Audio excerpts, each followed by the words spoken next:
మనిషి ఏం కావాలన్నా పొందగలడు, ఏం చేయాలన్నా చేయగలడు.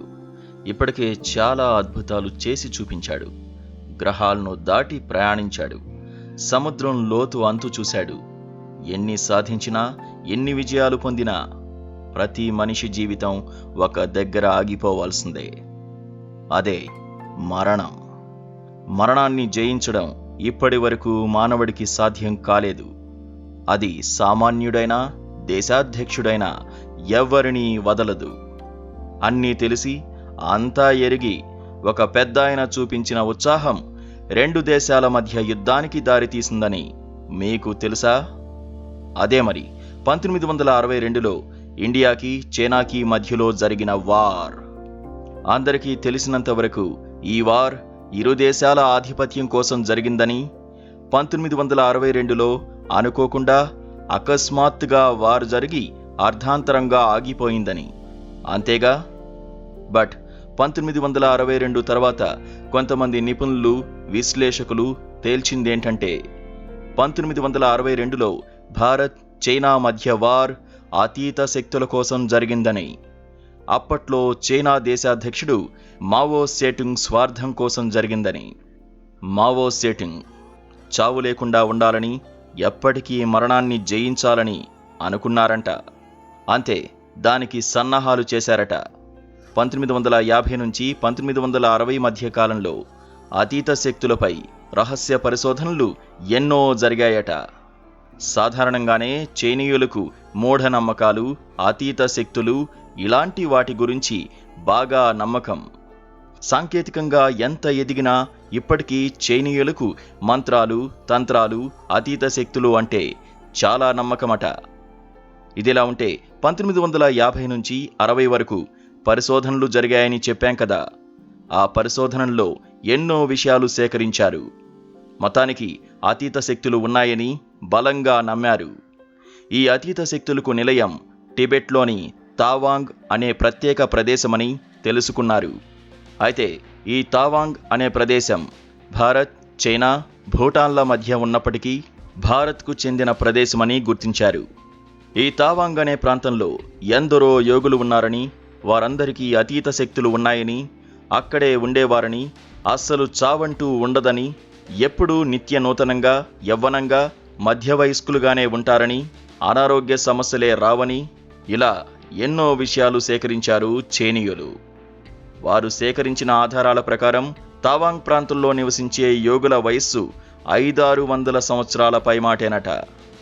ఈ యోగులు తమను తాము ఎప్పుడు మరణించాలని కోరుకుంటే అప్పుడే ప్రాణాలు విడుస్తారని, అంతవరకు వారు అలానే ఉంటారని తెలుసుకున్నారు.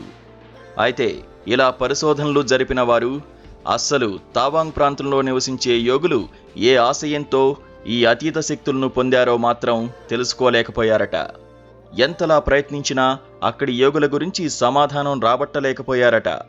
అయితే ఈ పరిశోధనలు కొనసాగుతున్న లైన్లోనే జేమ్స్ హిల్లాన్ అనే వ్యక్తి కూడా స్వంతంగా అతీత శక్తుల మీద పరిశోధన చేసి అది నిజమేనని, మానవాతీత శక్తులు ఉన్నాయని బలంగా చెప్పాడు. అంతేకాదు, అతీత శక్తులు పొందాలనుకునే వారికి టిబెట్ అనుకూలమైన ప్రదేశమని చెప్పాడు. తర్వాత లాస్ట్ హారిజాన్ అనే ఒక పుస్తకం రాసి టిబెట్లోని యోగుల గురించి, మానవాతీత శక్తులకు సంబంధించి ఎన్నో విషయాలను అందులో తెలిపారు. అతీత శక్తులు పొందిన వారు వారేం కోరుకుంటే అది వారి దగ్గరకు వస్తుందని, వారికి చావే లేదని, ఇలా ఎన్నో వాస్తవ విషయాలను రాసుకొచ్చారు. అంతేకాదు, అక్కడి యోగులు కొన్ని ప్రత్యేక గుణాలు, ఆకర్షణలు కలిగి ఉన్నారని తాను స్వయంగా పొందిన అనుభవాల గురించి రాసుకొచ్చారు. ఇలా జేమ్స్ హిల్లన్ చేసిన పరిశోధనలు చైనా వారిలో కొత్త ఉత్సాహాన్ని నింపాయి. ఇంకేముంది, టిబెట్ చేరుకుని అక్కడి యోగులను నిర్భయంగా పరీక్షించాలని, వారందరినీ తమ దేశ ఆధీనంలోకి తీసుకోవాలని, అతీత శక్తులను పొందాలని కుట్ర చేయడం మొదలుపెట్టింది చైనా. ఈ విషయం తెలిసినా కొందరు మేధావులు కొట్టిపారేశారు. స్వయంగా Indian army major general Suresh Chopra లాంటి వారు చైనా అతీత శక్తుల కోసం భారత్తో యుద్ధానికి దిగిందనే విషయాన్ని ఒప్పుకోకపోయినా ఖండించలేకపోయారు. ఈ వాదన సమంజసమేనని ఒప్పుకున్నారు. ఇండియన్ ఆర్మీ జనరల్ హోదాలో ఇచ్చిన ఇంటర్వ్యూలో సురేష్ చోప్రా చైనా అతీత శక్తుల కోసమే భారత్పై యుద్ధానికి వచ్చిందని, అది కూడా ఒక ముఖ్య కారణమని చెప్పారు. యుద్ధ సమయంలోనే టిబెట్లోని 2 యోగులను చైనా సైన్యం తమ వెంట తీసుకెళ్లారని, వారు ఎంత ప్రయత్నించినా ఆ యోగుల వద్ద నుంచి ఎలాంటి సమాచారం రాబట్టలేక మళ్లీ వారిని అదే ప్రాంతంలో విడిచి వెళ్లారని, విసుగు చెంది యుద్ధాన్ని అకారణంగా విరమించుకున్నారని, ఇవన్నీ సైనిక గూఢచారుల ద్వారా యుద్ధానంతరం తమకు తెలిశాయని, నమ్మక తప్పలేదని చెప్పుకొచ్చారు. మావో సేటుంగ్ హయాంలో 1962లో భారత్పై యుద్ధం జరిగి ఆ తర్వాత ఆయన మరణం అన్నీ జరిగిపోయాయి. కానీ ఇప్పటికీ అతీత శక్తులు ఉన్నాయని చైనీయులు బలంగా నమ్ముతారు. సైంటిఫిక్ విషయాల పట్ల ఆధారిత విశ్వాసాలున్నా అతీత శక్తులు అంతకన్నా గొప్పవి. అతీత శక్తులు ఉన్నాయని, వాటి ప్రభావంగా కొన్ని ఊహించని, మానవుల ఆలోచనలకు అందని అద్భుతాలు జరుగుతున్నాయని ఇప్పటికీ బలంగా వాదించేవారు, నమ్మేవారు అటు చైనాలోనూ ఇటు భారత్లోనూ ఉన్నారు. అందుకే హిమాలయ పర్వత శ్రేణుల్లో ఏవో రహస్య శక్తులు ఉన్నాయని వాటిని పవిత్రమైనవిగా పూజిస్తారు.